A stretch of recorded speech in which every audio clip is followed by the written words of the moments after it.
কখনো এমন হয়েছে সিনিয়র ফুফাতো বোনকে ভালো না বাসার অপরাধেও কষ্ট সহ্য করতে হয়েছে, হাজারটা শাস্তি পেতে হয়েছে, আবার ভালোবাসার অপরাধেও পুরো জীবনটাকে কষ্টে কাটাতে হয়েছে। আপনাদের কারোর সাথে এমনটা না হলেও আমার সাথে ঠিক এমনটাই হওয়ার ছিল। আমার সিনিয়র ফুফাতো বোন ইশিকা আমার থেকে 1 থেকে 1.5 বছরের বড়। মেয়েটা বড্ড জেদি, আর একবার মুখ দিয়ে যেটা বলে সেটাই যেন ওর চাই। সবসময় নিজের চাওয়া জিনিসটাই ওকে পেতে হবে। আমার কাছে বড্ড জেদি মনে হয় মেয়েটাকে। সবসময় কি সবকিছু পাওয়া সম্ভব? মেয়েটা সেই গত 3 বছর যাবৎ আমাকে বলে আসে ও আমাকে ভালোবাসে। আমি জানি না ও কি দেখে আমাকে পছন্দ হলো। যেখানে আব্বু আম্মু পর্যন্ত আমার দুষ্টুমি আর ফাজলামির কারণে আমাকে পছন্দ করে না, সহ্য করতে পারে না, সেখানে ওর মতো এত সুন্দরী, কিউট আর সুইট একটা মেয়ে আমাকে ভালোবাসে। ভাবতেই পারছি না। বারবার জিজ্ঞেস করার পরও মেয়েটা কারণ বলতে পারেনি। ওকেও আমি অ্যাকসেপ্ট করে নিইনি। তাছাড়া ইশিকার জন্য আমার মনে কোনো অনুভূতি নেই। যাকে নিয়ে কখনো এরকম করে ভাবিনি, যার জন্য কোনো অনুভূতি নেই, তাকে কি করে ভালোবাসি বলবো? আমি কাউকে মিথ্যা আশ্বাস দিতে চাই না। মেয়েটা আমাকে বারবার বলে ওর চোখের দিকে তাকিয়ে কথাগুলো বলতে, কিন্তু আমি অনায়াসে কথাগুলো বলে দেই। ইশিকা আপু অনেক কান্না করে, তারপরে কিছু করার নেই, কারণ আমি ওকে ভালোবাসতে পারছি না। আর এই মুহূর্তে ওকে কাছে টেনে নেওয়ার মতো ভুল তো করতেই চায় না। মেয়েটা পাগলামিগুলো দিন দিন বেড়েই যাচ্ছে, তার উপর হয়েছে আরেক জ্বালা। ইশিকা আপু আমারই কলেজের একবার সিনিয়র, তাই সব সময় আমাকে চোখে চোখে রাখে মেয়েটা। প্রতিদিনের মতোই ঈশান কলেজে এসে বন্ধুদের সাথে আড্ডা দিয়েছিল। এরই মাঝে ঈশানের একটা মেয়ে ফ্রেন্ড এসে ওর পাশে দাঁড়ালো। মেয়েটা নিজে থেকেই কথা বলতে লাগলো। একে ফ্রেন্ড, তার উপর ক্লাসমেট, তাহলে এড়িয়ে কি করে যাবে? তাই খুব স্বাভাবিকভাবেই কথা বলল। ঈশানের কাছে বিষয়টা স্বাভাবিক হলেও দূর থেকে এই বিষয়টা যে কেউ খুব ভালো পর্যবেক্ষণ করে দেখলো, তার কাছে এতটাও স্বাভাবিক হলো না। ইশিকা রাগে বাসায় চলে গেল। তারপর নিজেকে শান্ত করার জন্য একটানা 1 ঘন্টা শাওয়ারের নিচে দাঁড়িয়ে ভিজল। শরীরটা যখন ঠান্ডা লাগছিল তখন ইশিকা রুমে চলে আসে। তারপর বিছানায় গায়ে এলিয়ে দিয়ে নিজেকে নিজেই বলতে লাগলো, তোমাকে বারবার বলেছিলাম আমাকে রেখে অন্য কারোর সাথে কথা না বলতে, কিন্তু তুমি সেটাই করলে। আমার মধ্যে কি এমন কমতি আনছে ঈশান, যার জন্য আমাকে একটুও ভালোবাসা যেত না? সব সময় আমাকে এমন করে দূরে সরিয়ে দিয়ে কি খুব খুব বেশি ভালো লাগে তোমার? এত কাছে থাকার পরও কি আমার ভালোবাসাটা তোমার চোখে পড়ে না? অন্যদিকে ঈশান বাসায় এসে খাওয়া দাওয়া করে একটা জম্পেশ ঘুম দিল। এদিকে ইশিকার রাগে শরীরটা জ্বলে যাচ্ছে। মেয়েটা বারবার ভাবে ঈশানের সাথে আর কথাই বলবে না, ওকে আর ডিস্টার্ব করবে না, কিন্তু তারপরও কেন জানি এসব ছাড়তে পারে না। সব সময় ইশিকার ঈশানের আশেপাশেই থাকতে ইচ্ছে করে, পিচিটাকে আরও বেশি ভালোবাসতে ইচ্ছে করে। ঈশানকেও কোনো মতেই ছাড়তে পারবে না। দিন শেষে ইশিকার ঈশানকেই চাই। কথাগুলো ভেবে মেয়েটা কোনো রকম উঠে বসে। তারপর ঈশানের নাম্বারে কল করলো। 2-3 বার বাজতেই ঈশান রিসিভ করলো। বাবু কোথায় তুমি? আপু, তুমি আবার শুরু করলে? তোমাকে বলেছি না এসব বাবু টাবু এসব ফালতু কথা বলবে না। আমি তোমার বয়ফ্রেন্ড নাকি হাজবেন্ড যে আমাকে এগুলো বলো? বাবু বলে নিজেকে একদম বাচ্চা বাচ্চা মনে হয়। তাতে কি আছে, তুমি তো আমার কিউট একটা বাবু। আমি বাবু বলেই ডাকবো। তুমি যতই ডাক করো আমি ততই আরো বেশি করে ডাকবো শোনা। এটাকে বাচ্চা বলে না শোনা, আমি তো তোমাকে ভালোবেসেই বাবু বলে ডাকি জান। কি নাটক শুরু করলে আপু? তোমার কি আবার মাথা খারাপ হয়েছে? কি সব আজে বাজে কথা বলছো? আমি কিছু বললেই মনে হয় আমার মাথা খারাপ, কিন্তু তোমার মেয়ে ফ্রেন্ডগুলো যখন বলে তখন তোমার কাছে আজে বাজে লাগে না, তখন তোমার একটুও বিরক্ত লাগে না। সবসময় ওদের আশেপাশে থাকতেই ইচ্ছে করে, ভালোবাসতে ইচ্ছে করে, তাই না ঈশান? মানে কি সব যাতা বলছো আপু? একদম আমাকে আপু বলবি না। তোকে আমি বলে দিয়েছি না, আপু বললে আমার মাথা খারাপ হয়ে যায়, শরীরটা জ্বলে যায়। তোকে 1000বার বারণ করার পরও তুই আমাকে আপু বলেছিস। তুমি আমার চেয়ে বয়সে সিনিয়র। পুপি বলে দিয়েছে জানো তোমাকে আপু বলেই ডাকে, নাম ধরে ডাকতে বারণ করেছে না? তুমি তো সেটা খুব ভালো করে জানো, তাহলে আমি কেন নাম ধরে ডাকবো আপু? শোন, আমি কল দিয়েছি যেটার জন্য সেটা হচ্ছে, আগে শেষ কর। মেয়েগুলোর সাথে লটপট করেছিস কেন তুই? আমি কি করেছি যার জন্য এরকম রাগ দেখাচ্ছ?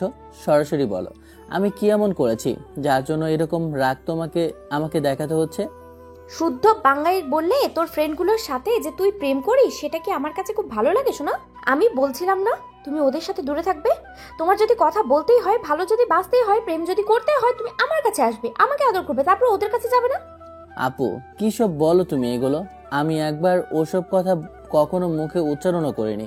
আচ্ছা, তুমি তো তোমার ফ্রেন্ডগুলোর সাথে কথা বলো, আমি কি কখনো তোমাকে বারণ করেছি? তাহলে আমি কথা বললে কোথায় সমস্যা আপু? তুমি একবার বলে দেখো আমি ওদের সাথে কথা বলি কিনা। আমি তো শুধু তোকেই চাই, আমার ওদের কাউকে প্রয়োজন নেই জান। তুমি একবার বলো, আমি সব কিছু ছেড়ে দেবো। কিন্তু তুই সেটাও তো করিস না। আমি তোকে হাজারবার বলেছি তোর কি চাই, আমাকে কিভাবে দেখতে চাস, তুই পছন্দ করবি, অন্তত একটা বার বল, আমি তেমন করে তোর সামনে আসবো।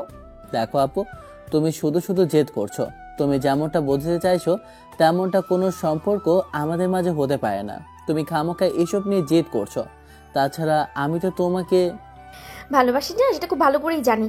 যদি কখনো বাসতি তখন মনে হতো আমি অন্য কোনো ছেলের সাথে কথা বললে তোর কতটা খারাপ লাগতো। তোর মনে হতো আমি কেন ওই ছেলেগুলোর সাথে কথা বলি।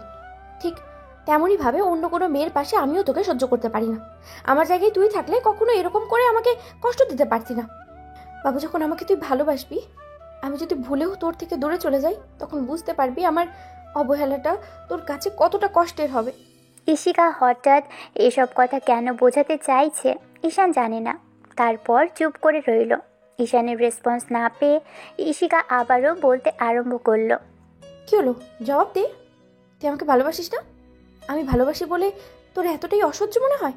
আমি তোকে এত বোঝানোর চেষ্টা করি আর তুই আমাকে দূরে সরানোর জন্য উঠে পড়ে লেগেছিস। আচ্ছা, একটা কথা বলতো, আমি যদি সত্যিই তোর থেকে দূরে সরে যাই, তোকে আর ভালোবাসার কথা প্রতিনিয়ত না বলি, আর এরকম করে তোকে সবসময় ডিস্টার্ব না করি, তাহলে কি তোর ভালো লাগবে জান? তুই পারবি আমাকে ছাড়া থাকতে? তোর কখনো মনে হবে না যে আমি কেন তোকে ভালোবাসার কথা বলি না, কেন আর ভালোবাসি না বাবু? ঈশিকার এবারের কথাতে চুপ করে রইল। ঈশিকাকে ঈশান কোনো কথাই বোঝাতে পারল না। একটা সময় ঈশান বুঝতে পারল এই মেয়েটাকে এত সহজে বোঝানো যাবে না। তাই ও বলতে লাগলো। আপু দেখো, এসব পাগলামির কোনো মানে হয় না। না তোমার সাথে আমার কখনো সম্পর্ক হবে, আর না ফুপি আর ফোপা এসব মেনে নেবে, আর না তোমার মা মামি কখনো মেনে নেবে। আর যদি ওরা মানে, তাহলে তুই কি মানতে পারবি? তুই ভালোবাসতে পারবি আমাকে জান? তাহলে কেন এসব পাগলামি করো? দেখো আপু, কখনোই এমনটা হবে না। খামাখা তুমি এসব ভেবে নিজেকে কষ্ট দিচ্ছ। আর দেখো, তুমি অনেক সুন্দরী একটা মেয়ে, অনেক ভালো মেয়ে। তোমার সাথে এইসব পাগলামি যায় না। তুমি অন্য কাউকে ভালোবাসলে আগে সে তোমাকে মেনে নিত, তোমাকে ভালোবাসতো, তোমাদের এতদিনে বিয়েটাও হয়ে যেত। কিন্তু তুমি তা না করে আমার পেছনে পড়ে আছো। আমি তো একটা বজ্জাত ফাজিল ছেলে, এলাকার কেউ আমাকে সহ্য করতেই পারে না। আমার জন্য অতিষ্ঠ হয়ে পড়েছে সবাই। তাহলে তুমি কেন আমার পেছনে পড়ে আছো আপু? ওই যে বললাম ভালোবাসি, সেই জন্যই পড়ে আছি। তোকে বোঝাতে পারছি না কতটুকু ভালোবাসি। তুই যদি আমার জায়গায় থাকতি, আমার মতো করে সবটা ভাবতি, তাহলে কখনোই আমাকে দূরে সরিয়ে দিতে না। ভালোবাসি না বলেই তো এরকম করি। তুমি তাহলে কেন সেটা বুঝতে পারো না? ঈশিকা কলটা কেটে দিল। কিছুক্ষণ কান্না করলো মেয়েটা। পরদিন সকালে যখনই ঈশানের ঘুম ভাঙলো, ফোনটা হাতে নিয়ে বুঝতে পারলো ফুপির নাম্বার থেকে প্রায় 10-15টার উপর কল। ঈশান দেরি না করে কলটা ব্যাক করলো। কল রিসিভ করেই ফুপি কেঁদে কেঁদে বলতে লাগলো। ঈশান আব্বু, কোথায় তুই? এখনই একবার বাসায় আয় না। ফুপি, কি হয়েছে? এরকম কান্নাকাটি করছো কেন তুমি? আমাকে বলো কি হয়েছে? ঈশিকার খুব জ্বর, ও তোকে দেখতে চাইছে। জ্বরের ঘরে কি সব আবল তাবল বকছে। ফুপির কথাতে ঈশান ভাবলো, এই মেয়েটা কি ওকে কখনো শান্তি দিবে না? কি করে জ্বর বাঁধালো, আবার উপরওয়ালা ভালো জানে। তাহলে কি বৃষ্টিতে ভিজেছে? না না, কাল তো বৃষ্টি হয়নি, তাহলে কি করে হলো? ঈশান চুপ করে আছে দেখে ফুপি আবারও বলতে লাগলো। আব্বু, তুই এখনই একবার আয় না, এরকম চুপ করে থাকিস না। ফুপি, আমি এক্ষুনি আসি, তুমি টেনশন করো না। ডক্টর ডাকো, আপুকে ডক্টর দেখাও, ঠিক হয়ে যাবে। ঈশান কোনো রকমে কলটা কেটে একটা শার্ট গায়ে চাপিয়ে তারপর তাড়াহুড়ো করে বাসা থেকে বেরিয়ে পড়ল। বাইকটা স্টার্ট করে আধা ঘন্টার মধ্যেই ফুপির বাসার সামনে এসে থামলো। কোনো রকম বাইক থেকে চাবিটা বের করে দৌড়ে বাসার মধ্যে ঢুকে গেল। ডাইনিং রুমে কেউ নেই। বুঝতে পারলো ঈশিকার আপুর রুমে আছে। ঈশান দরজার সামনে আসতেই দেখলো ফুপি বসে ঈশিকা আপুর মাথায় জলপট্টি দিয়েছে। ঈশান এগিয়ে এসে বেডের সামনে দাঁড়ালো। ঈশিকার কোনো সেন্স নেই দেখে বলতে শুরু করলো। আব্বু, তুই এসেছিস? দেখ না মেয়েটা কি করে জ্বর বাঁধালো। নিজের কি অবস্থা করেছে। সবসময় শুধু শরীরটাকে হেলাফেলা করবে। কথাগুলো বলেই ফুপি কেঁদে উঠল। একমাত্র মেয়ে কিনা। ঈশান কিছুক্ষণ দাঁড়িয়ে থেকে তারপর ইশিকা আপুর পায়ের কাছে বসে পড়ল। জ্ঞান ফিরলে যেন মেয়েটা ওকে দেখতে পাই।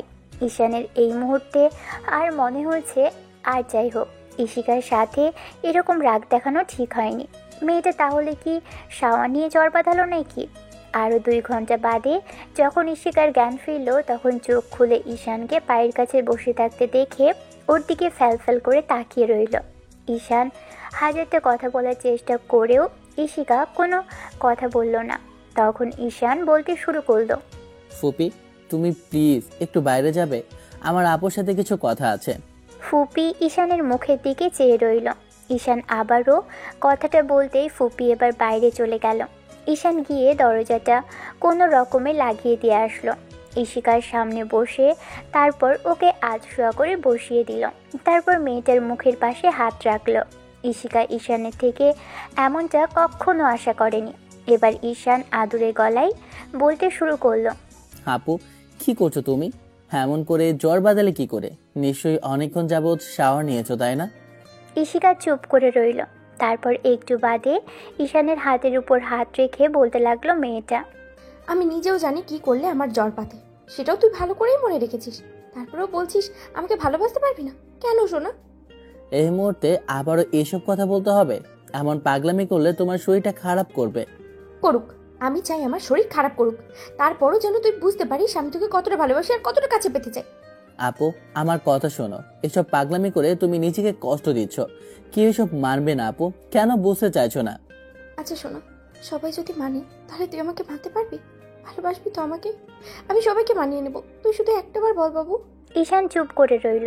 এই মেয়েটার সাথে কথা বলে লাভ নেই। ঈশান ফুপিকে ডাকলো। ফুপি আসলো। তখন ও বলতে আরম্ভ করলো, ফুপি, আপুর জন্য গিয়ে গরম কিছু তৈরি করে নিয়ে আসো। এখন গরম কিছু খেলে ভালো লাগবে। ঈশান ফুপিকে পার্মানেন্ট নিচে পাঠিয়ে দেওয়ার জন্য এরকম করে বলল। ফুপিও চলে গেল। আম্মু বেরিয়ে যেতেই ইশিকা হুটহাটি ঈশানকে 2 হাতে জড়িয়ে ধরল। ওর বুকে মাথা রেখে চুপ করে রইল। ঈশান আজকে মেয়েটাকে আর বাধা দিল না, উল্টো মেয়েটার মাথায় হাত বুলিয়ে দিল। 15 মিনিট বাদে ঈশান জোর করে ওকে ছাড়িয়ে নিয়ে বলতে শুরু করলো, আপু, এরকম করে পাগলামি করো না। শরীরে কি অবস্থা করেছো? একটা দিনই দেখেছো? খামোকা এসব পাগলামি করে নিজেকে কষ্ট দিচ্ছ আর আমাকেও টেনশনে রাখছো। আগে বলো তুমি আমাকে ভালোবাসো, দেখবে আর পাগলামি করবো না, অনেক ভালো হয়ে যাব। সে তোমার ভালোবাসা চাই আমার, তোমার ভালোবাসা পেলে আমি ঠিক হয়ে যাব। দেখো এরই মাঝে ফুপি আসতেই ঈশান ফুপির সাথে কিছুক্ষণ কথা বলে বাসায় চলে গেল। পুরো 7টা দিন ইশিকার জ্বর ছিল, আর প্রত্যেকটা দিন ঈশানকে ওদের বাসায় যেতে হয়েছে। শহরের অন্য পাশটাই ইশিকাদের বাসা। একই শহরে থাকা দরুন বেশি কোনো সময় লাগে না। জীবনটা সহজ হলে তো ভালোই হতো। সহজভাবেই চলতো, সহজ সরলভাবেই মানুষ সব কিছু পেয়ে যেত। কিন্তু ইশিকার এমন পাগলামির কাছে ঈশানকে বারবার হার মানতে হয়। তেমনি আজকেও মানতে হলো, কারণ আজকের দিনটাই ইশিকার কলেজে আসেনি।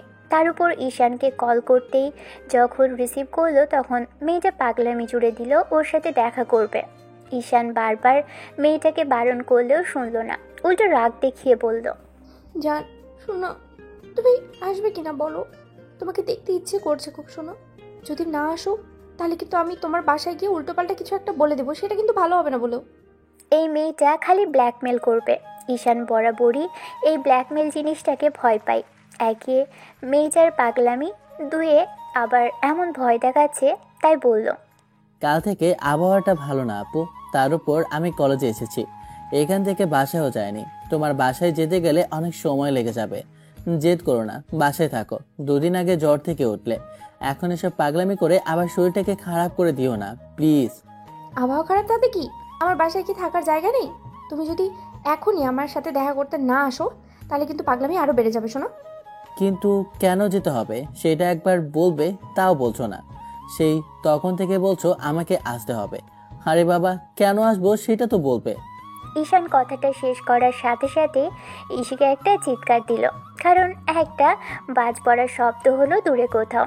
ঈশান বুঝতে পারলো মেয়েটা ভয় পাচ্ছে, কারণ ছোটবেলা থেকেই ও বাজ পড়ার শব্দে অনেক বেশি ভয় পায়।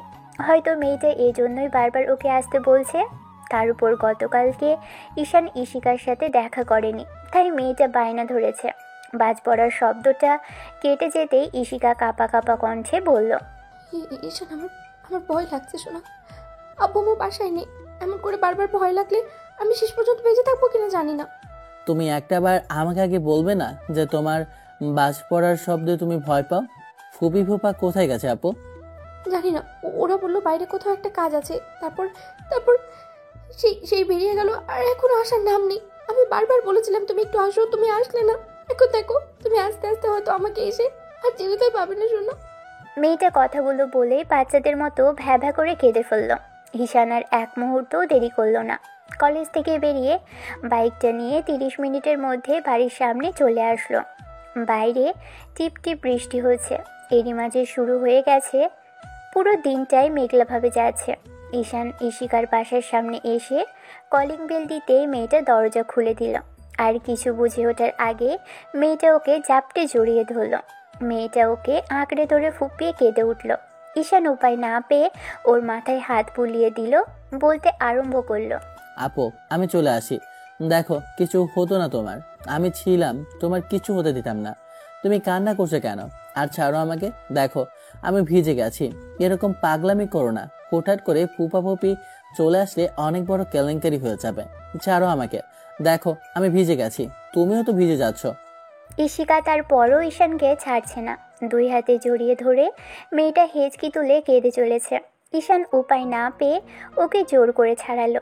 ঈশান মেয়েটার চোখের পানি মুছে দিয়ে নিজের মাথায় চুলগুলোর পানি পড়তে দেখে মাথাটা ইশিকার সামনে থেকে সরিয়ে নিয়ে মাথার চুলগুলো ঝাপটা দিয়ে চুলের পানি ঝাড়তে লাগলো।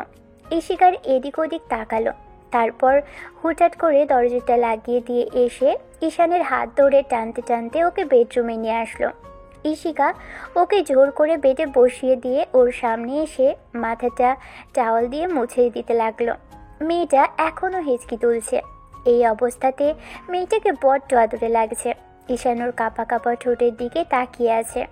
ইশিকা ঈশানের চুলগুলো মোছা শেষ করতেই ঈশান টাওয়ালটা নিয়ে মুখটা ভালোভাবে মুছে নিল। এবার ইশিকা হুটহাট করে যেটা করলো সেটার জন্য ঈশান মোটেও প্রস্তুত ছিল না।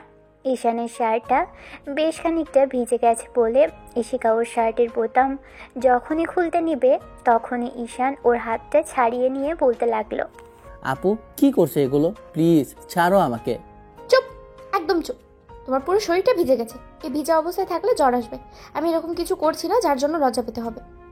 না মানে আসলে আমি সবসময় তোমার মাথায় এগুলোই ঘোরে, তাই না? আমি খুব ভালো করেই জানি। এখন চুপচাপ থাকো। ইশিকা জোর করে ঈশানের শার্টটা খুলে তারপর ব্যালকনিতে রেখে আসলো। ঈশান পুরো খালি গায়ে, উদম গায়ে, নিজেরই লজ্জা লাগছে মেয়েটার সামনে বসে থাকতে। মেয়েটার রুমে আসতেই ঈশানের কাছে যখনই আসতে নিবে তখনই একটা বাজ পড়ল। ঈশান হুটহাট করে উঠে দাঁড়ালো, মেয়েটা ভয় পাবে ভেবে। কিছু বুঝে ওঠার আগেই ইশিকা চিৎকার দিয়ে দৌড়ে এসে ঈশানকে আঁকড়ে ধরল। ছেলেটা তাড়াহুড়ো করে ওকে কোনো রকম আগলে নিল। ইশিকা আবারও ভয় পেয়ে ঈশানের বুকে গুটিসুটি মেরে পড়ে রইল। মিনিট খানিক পর যখন দুজনে বুঝতে পারল তখন ইশিকার গরম নিঃশ্বাসটাই পুরো পাগল করে দিচ্ছে। ও কিছু বুঝে ওঠার আগেই ইশিকা ওকে ছেড়ে দিল। তারপর দূরে যেতে নিলে ঈশান খেয়াল করলো ওর চোখ জোড়া এখনও বন্ধ। মেয়েটা ফুপিয়ে উঠছে। ঈশান মেয়েটার মুখের 2 পাশে হাত রেখে চোখের পানিগুলো মুছিয়ে দিল। এরই মাঝে আবারও বাজ পড়তেই ইশিকা হুটহাট ঈশানের শার্টের কলারটা খামচে ধরল। ঈশান এই মায়াবী মুখের দিকে তাকিয়ে সব কিছু ভুলে যাচ্ছিল। একে তো বৃষ্টি ভেজা পুরো একটা দিন, আর এরকম আবহাওয়াতে দাঁড়িয়ে থাকা মেয়েটার ঠোঁট জোড়া সবটা যেন ওকে বড্ড বেশি টানছিল। ঈশান আর কিছু বুঝে ওঠার আগেই ইশিকা ওর আরেকটু কাছে চলে আসলো। ঈশান নিজেকে সরিয়ে নেওয়ার চেষ্টা করে কেন জানি পারছিল না। তার আগেই ইশিকা ওর ঠোঁট জোড়া নিজের ঠোঁটে মিশিয়ে দিল। সাথে সাথে ঈশানের শরীরে একটা বিদ্যুৎ বয়ে গেল। ঈশান আবারও মেয়েটাকে ছাড়ানোর চেষ্টা করেও পারল না। ততক্ষণে আবারও বিদ্যুৎ চমকালো। সাথে সাথে ইশিকা ঈশানকে শক্ত করে আঁকড়ে ধরল। তারপর যেটা হলো সেটার জন্য দুজনের কেউই এখন প্রস্তুত ছিল না। ঈশান ভাবতেও পারেনি আজকে এরকম কিছু লাইফে হয়ে যাবে। তারপর যখন হুঁশ ফিরল তখন বৃষ্টিটা অনেকটাই থেমে গেছে। ঈশানের যখন ঘুম ভাঙলো ও উঠে বসে বুঝতে পারলো কেউ একজন ফুপিয়ে ফুপিয়ে কেঁদে উঠছে। ঈশান আশেপাশে মেয়েটাকে খুঁজতেই দেখতে পেল বেডের এক সাইডে ঈশিকা হাঁটুতে মুখ গুজে চাদর গায়ে জড়িয়ে এলোমেলো অবস্থায় কেঁদে চলেছে। ঈশান উঠে বসলো, মাথাটা কেমন ঝিমঝিম করে উঠছে।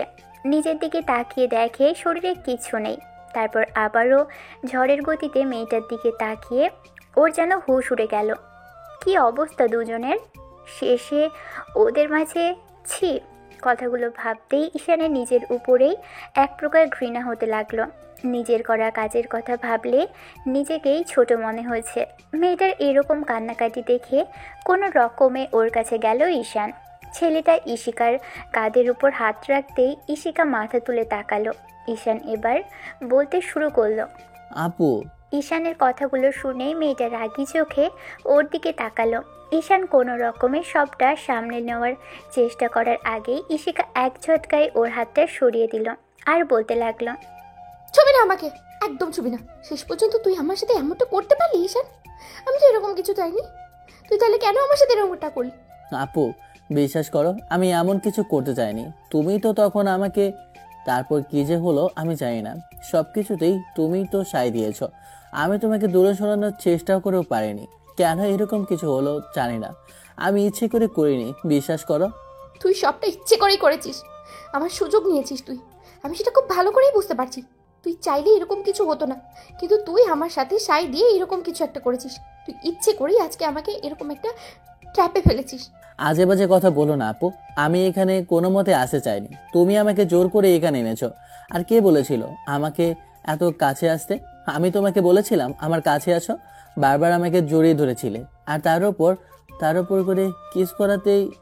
ঈশান কথাগুলো বলেই কিছুক্ষণের জন্য চুপচাপ হয়ে গেল। ঈশিকা চুপচাপ ওর মুখের দিকে তাকিয়ে ফুপিয়ে কেঁদেই চলেছে। ঈশান আবারও বলতে শুরু করলো, দেখো আপু, যা হয়েছে আমার একার ইচ্ছে তো আর হয়নি। আমি এরকম কিছু করতে চাইনি, বিশ্বাস করো। আর আজকের কথাগুলো সবটা ভুলে যাওয়ার চেষ্টা করো। এত সহজ না, তারপরও চেষ্টা করতে হবে। আমাদের এমন কোনো বয়স হয়নি যে এখনই এগুলো করার সময় হয়েছে। তাছাড়া আমাদের মাঝে স্বামী স্ত্রীর সম্পর্ক নেই, তারপরে এগুলো হয়ে গেল। এর জন্য তুমি হয়তো আমার উপর রাগ করে থাকবে, কিন্তু দেখো আমি ইচ্ছে করে এগুলো করিনি। একদম আমাকে ভুল বোঝার চেষ্টা করবি না। আমি খুব ভালো করেই জানি তুই এগুলো ইচ্ছে করে করেছিস। আমি তোকে ভালোবেসে কি অন্যায় করেছিলাম? তুই আমাকে ভালোবাসিস না সেটা আমি জানি, তাই বলে আমার সাথে এরকম কিছু করতে হলো? নাকি আমার উপরে প্রতিশোধ নিলি? আমি প্রতিনিয়ত তোকে টর্চার করি বলে? মেয়েটা কেঁদে পুরো চোখ মুখ লাল করে ফেলেছে। ঈশান ওর চোখের পানিগুলো মুছে দিতে গেলে ঈশিকা ধাক্কা মেরে ঈশানকে সরিয়ে দিল। তারপর কষিয়ে ওর গালে একটা থাপড় মারল। এমন ঘটনাতে ঈশান হতবাক হয়ে গেল। কিছু বুঝে ওঠার আগেই ঈশিকা আবারও রাগী কণ্ঠে চিৎকার করে বলতে লাগলো, এক্ষুনি আমার চোখের সামনে থেকে দূর হয়ে যা। আমি তোর মুখটাও দেখতে চাই না। শেষে কিনা তুই আমার এরকম একটা দুর্বলতার সুযোগ নিয়েছিলি। তোর এই কাজের জন্য আমি সারা জীবন তোকে ঘৃণা করে যাব। তুই কি করে পারলি এরকম কিছু করতে ঈশান? আপু আমার কথাটা শোনো। এক্ষুনি বেরোবি নাকি আমাকে অন্য কোনো একটা ব্যবস্থা নিতে হবে? তুই আর কখনো ভুলেও আমার সামনে আসবি না। তোর মুখটাও আমি দেখতে চাই না। হাজারবার বোঝানোর চেষ্টা করেও ঈশিকাকে ঈশান বোঝাতে পারল না। এক প্রকার লজ্জা আর শঙ্কা, নিজের প্রতি ঘৃণার থেকেই ঈশান কোনো রকমে বাসা থেকে বেরিয়ে গেল। অন্যদিকে ঈশিকা কান্না করতে লাগলো। একটা সপ্তাহ যাবৎ ঈশান মেয়েটার সাথে যোগাযোগ করার চেষ্টা করেও পারল না, কারণ ঈশিকা ওকে সব জায়গা থেকে ইগনোর করেছিল। ঈশান জানে না মেয়েটার ভালোবাসাটা হঠাৎ কি করে শেষ হয়ে গেল। ছেলেটা চাইছিল সবটা ঠিক করে নিতে, হয়তোবা এসব কেউ মানবে না। তারপরও ঈশিকার সাথে এরকম একটা অন্যায় করে ফেলল। সেটা থেকে ঈশান অনুতপ্ত। ছেলেটা বুঝতে পারেনি কখনো এরকম কিছু হবে, আর ঈশিকার কারণে ঘটনাটা ঘটেছে। ঈশান সেটাই এবার ভাবছে। ঈশিকা সেদিন যদি জোর করেও কাছে না আসতো তাহলে এরকম কিছুই হতো না। 1 মাস পরের ঘটনা। এরই মাঝে ঈশিকার সাথে হাজারবার চেষ্টা করেও ঈশান যোগাযোগ করতে পারেনি। 15 দিনের মাথায় ঈশান আশাটাই ছেড়ে দিয়েছিল। মেয়েটা হয়তো বা ওকে ভুল বুঝছে। যদি কখনো সুযোগ পায় ওর পা ধরে হলেও মাফ চেয়ে নিবে। 1 মাসের মাথায় ইশিকা একদিন হুটহাট করে অসুস্থ হয়ে পড়ল। আর ঈশান শোনার পর ওর আব্বু আম্মু সহ ইশিকার বাসায় গিয়েছিল। আর তাতেই যেন বিপত্তিটা আরও ঘটল। ইশিকাকে ডক্টর ভালো করে চেক আপ করে দেখছে। ঈশান ওর আম্মু আব্বু ইশিকার রুমের ভিতর এসে দাঁড়িয়ে আছে। ইশিকা ঈশানের দিকে তাকিয়ে আছে। ও লজ্জায় মাথা নিচু করে ফেলল। ডক্টর কিছুক্ষণ চেক আপ করে দেখে তারপর একটা দীর্ঘশ্বাস ফেলে যখনই ইশিকার আব্বুর দিকে তাকালো তখন উনি প্রশ্ন করল, আমার মেয়ে ঠিক আছে তো? আপনারা মিষ্টি আনুন, আপনার মেয়ে মা হতে যাচ্ছে। কথাটা শোনার সাথে সাথে যেন সবার মাথায় বাজ পড়ল। সাথে সাথে ইশিকা ভয়ে আটকে উঠল। কিছুক্ষণের জন্য কিছু বলার ভাষা হারিয়ে ফেলল। রুমের ভিতর পিনপত নীরবতা। ডক্টর কথা বলে চলে যেতেই এবার ইশিকার আব্বু রাগী চোখে ওর দিকে তাকালো। ইশিকা ভয়ে একদম চুপসে গেল। কোনো রকম উঠে বসার চেষ্টা করতেই ইশিকার আম্মু ঝড়ের গতিতে এসে ওর গালে কষিয়ে একটা থাপ্পড় মারল আর বলতে লাগলো, কার কাছে গিয়ে মুখ পোড়ালি বল? ইশিকার আম্মু আরও একটা থাপ্পড় দিতে নিলেই এবার ঈশানের আম্মু গিয়ে তাকে আটকে দিল আর বলতে লাগলো, ভাবি প্লিজ পাগলামো করবেন না, দেখুন ও ছোট মানুষ, ওর উপর রাগ দেখাবেন না। ভুলভাল একটা কিছু করে ফেলেছে, তার জন্য এরকম করে গায়ে হাত তুললে কি সমস্যার সমাধান হবে? শেষ পর্যন্ত কার কাছে গিয়ে নিজের সম্মানটাকে বিলিয়ে দিয়েছিস? এমন একটা বাজে কাজ করার কথা দ্বিতীয়বার ভাবলি না? ইশিকা ভয়ে কেঁদে ফেলল। ও কিছু বলে ওঠার অবস্থায় নেই। ইশিকার আব্বু ওর দিকে তেড়ে আসতে গেলেই ঈশানের আব্বু গিয়ে ওকে আটকে দিল। ভয়ে মেয়েটা চুপসে আছে, কথাই বলতে পারছে না। এরই মাঝে ইশিকার আম্মু ওর চুলের মুঠি ধরে বলতে লাগলো, কি পাগলামি করছিস আপু, ছেড়ে দে ওকে। খামোকা ওর উপর এরকম চোটপাট করলে সমস্যার সমাধান হবে? আম্মু মামাকে বল, কার সাথে তুই এরকম কাজ করেছিস, আমাকে একটাবার বল। ইশিকা এবার ঈশানের দিকে আর চোখে তাকিয়ে কেঁদে চলেছে। ঈশান মাথা নিচু করেছিল। এরকম একটা ঘটনা ঘটার জন্য কখনো প্রস্তুত ছিল না। ইশিকা কখনো ভাবেনি ওর জীবনে এরকম কিছু হবে আর আব্বু আম্মু ওর গায়ে হাত তুলবে। একেই তো মেয়েটা অসুস্থ, তার উপর আবার এরকম পরিস্থিতিতে গায়ে হাত তুলছে।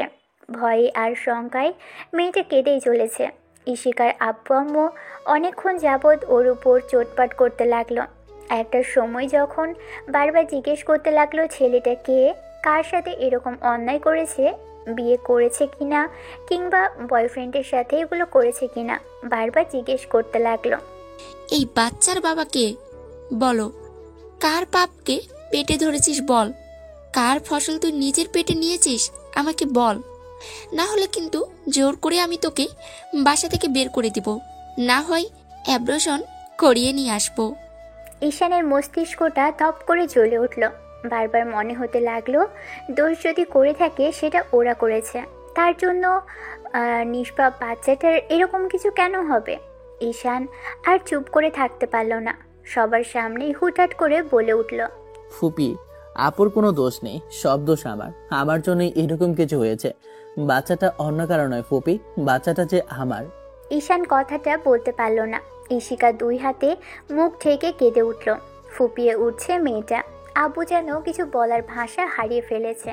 ছেলে কিনা নিজের বোনের মেয়ের সাথে এরকম কিছু করেছে, ভাবতেই যেন আব্বুর রাগটা বেড়ে উঠেছে। এক মুহূর্ত আর দাঁড়াতে পারল না উনি। এসেই ঈশানের শার্টের কলার ধরে বলতে লাগলো, কি বলছিস তুই এগুলো? মিথ্যে বলছিস তাই না? না আপু, আমি কোনো মিথ্যা বলছি না, সবটা সত্যি বলছি। আর আমার জন্য এইরকম কিছু হয়েছে। 1 মাস আগে আপু আমাকে বাসায় ডেকেছিল, আর তখন ভুলবশত আমাদের মাঝে এরকম কিছু হয়ে গেছে। আর তারপর ছেলের মুখে এরকম সব কথা শোনার সাথে সাথে আম্মু কাপড়ে মুখ চেপে কিছুটা পিছিয়ে গেল। এমন কিছু বলছে ঈশান, নিজেরই ফুপাতো বোনের সাথে কিনা ছেলে এরকম কিছু করেছে, ভাবতেই লজ্জায় মাথাটা হেট হয়ে যাচ্ছে। আব্বু আম্মু চুপচাপ কিছুক্ষণ দাঁড়িয়ে রইল। একটা সময় আব্বুর হুঁশ ফিরতেই কষিয়ে ঈশানের গালে কয়েকটা থাপ্পড় বসালো। আব্বু ঈশানকে হাজারটা কথা শোনাতে লাগলো। ঈশান আব্বুর পা জড়িয়ে ধরে বলতে লাগলো, আব্বু বিশ্বাস করো, আমি এমন কিছু চাইনি, কিন্তু হঠাৎ করে আপু এমন করে কাছে আসলো যার জন্য আমি কিছু বুঝে ওঠার আগেই এরকম কিছু হয়ে গিয়েছিল। আমি বুঝতে পারিনি এরকম অন্যায় করে ফেলবো, নাহলে কখনোই এই বাড়িতে আসতাম না। কিছুক্ষণের জন্য রুমে নীরবতা বিরাজ করতে লাগলো। এবার চুপচাপ করে দাঁড়িয়ে আছে দেখে ঈশান আব্বুকে বলতে লাগলো, ভাইজান, এখন কি করবেন? এখন কি করলে সমাধান হবে সেটা চিন্তা করুন। ছেলেমেয়ের গায়ে হাত তুলে সব সমস্যার সমাধান হবে না, সেটা বুঝতে পেরেছি। এতে ওদের দুইজনেরই মত ছিল, তাই দুজনকেই একসাথে থাকতে হবে।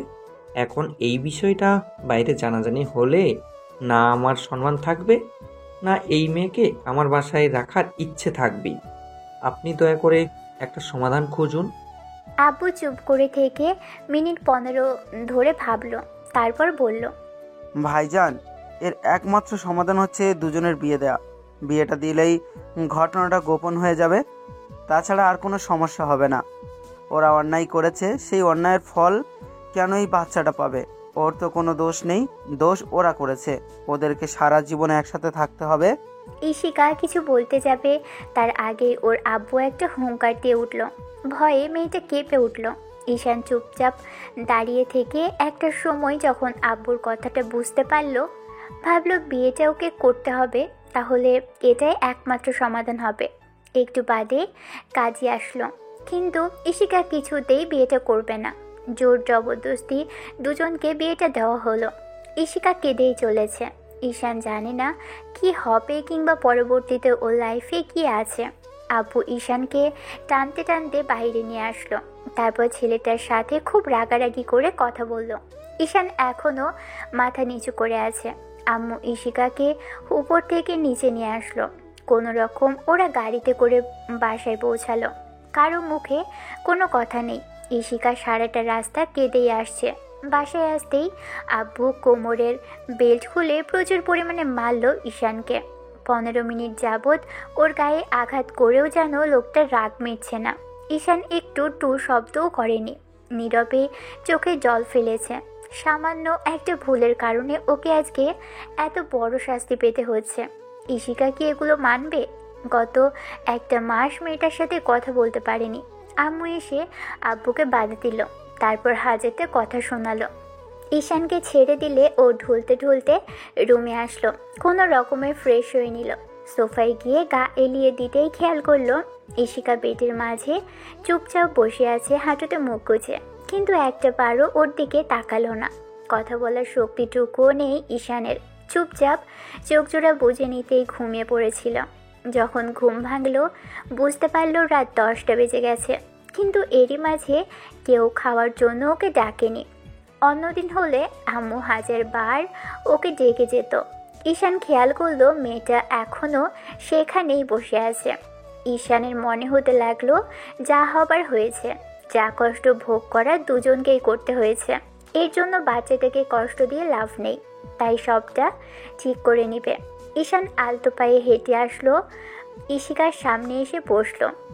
কারো উপস্থিতি টের পেতেই ঈশিকা মুখটা ওঠাতেই বুঝতে পারলো ওর দিকে ঈশান তাকিয়ে আছে। ঈশিকাকে চুপ করে থাকতে দেখে বলতে লাগলো ঈশান, দেখো, যেটা হয়েছে ভুল হয়েছে, দোষ আমাদের দুজনেরই ছিল। আমি চাইনি এরকম কিছু হোক, আর এখন যেটা হয়েছে সেটার জন্য দুজনকেই কষ্ট পেতে হয়েছে। তারপরও আমি বলবো, একবার যখন বিয়ে হয়ে গেছে তখন দুজন সবটা মানিয়ে নেওয়ার চেষ্টা করি। দেখো, অতীতে যেটা হয়েছে সেটার জন্য নিজেদের কষ্ট দিয়ে লাভ নেই, তাই বলছি কি তুমি সবটা মেনে নেওয়ার চেষ্টা করো। আমি সর্বোচ্চ চেষ্টা করব তোমাকে ভালোবাসার। এরকম কিছু হওয়ার পর যখন বুঝতে পারলাম অন্যায় করেছি, তখন আমি অনুতপ্ত ছিলাম। ঘৃণা করেছো তুমি আমাকে। আমি হাজারবার তোমাকে বোঝানোর চেষ্টা করেছি যে আমরা বিয়েটা করে নেব, কিন্তু তুমি আমার সাথে কথাই বলনি। মিথ্যে, সব মিথ্যে। এখন তো এগুলো বলবি? আমাকে ভোলানোর জন্য এখন এইসব মন গড়া গল্প আমাকে শোনাবি? আমি তোকে খুব ভালো করেই চিনি। তুই ইচ্ছে করে সেদিন এগুলো করেছিস। আমি তোকে ডিস্টার্ব করতাম, সেই জন্য প্রতিশোধ নেওয়ার জন্য এইসব করেছিস, তাই না? কেন করলি আমার সাথে এরকম?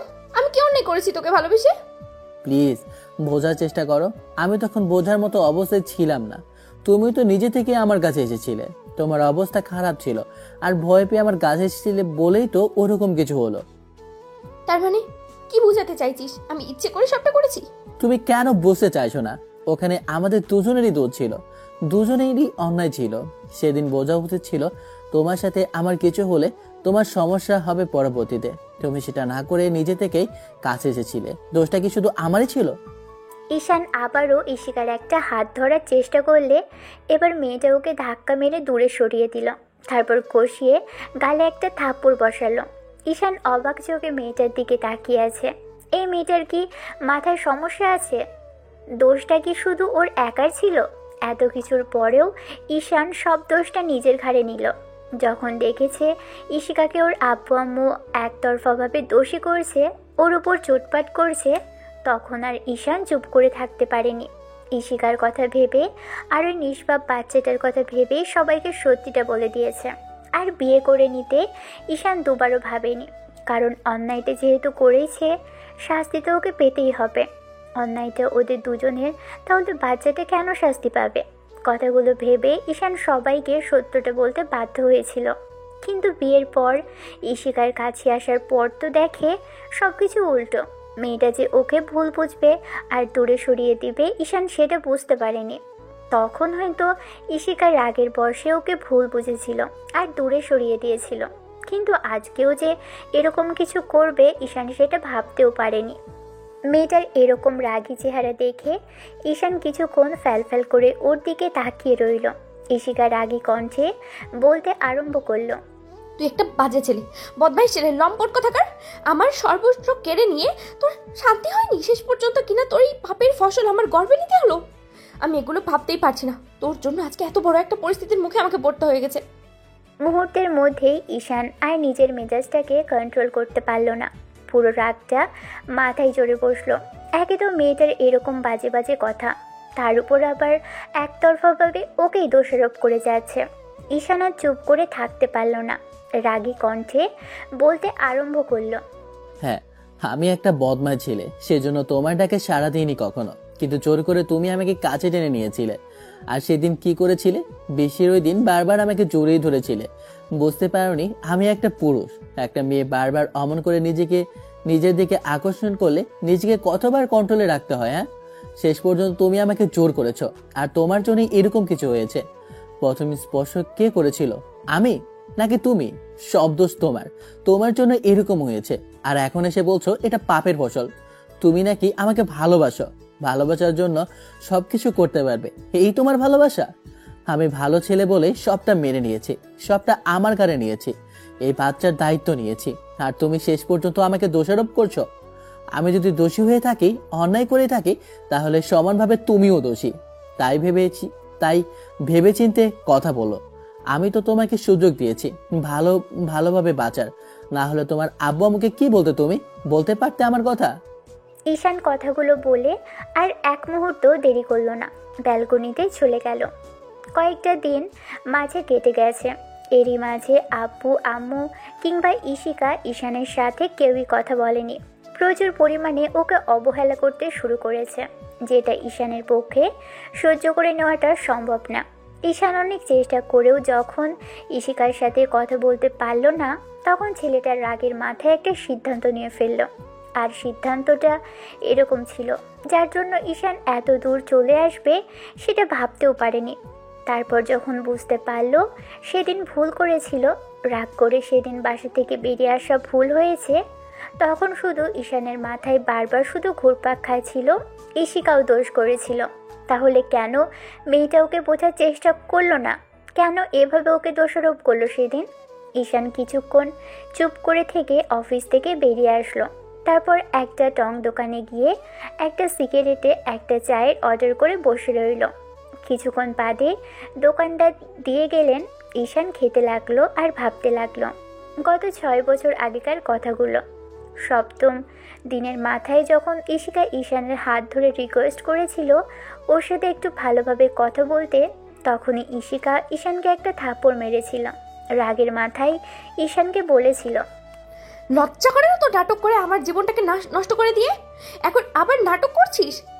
তুই আর কি চাইছিস আমার কাছে? লম্পট একটা, তোকে 2 চোখে সহ্য হচ্ছে না আমার, ঘৃণা লাগে তোকে, আমার ঘৃণা করে আমি তোকে কখনো আমি মাফ করব না।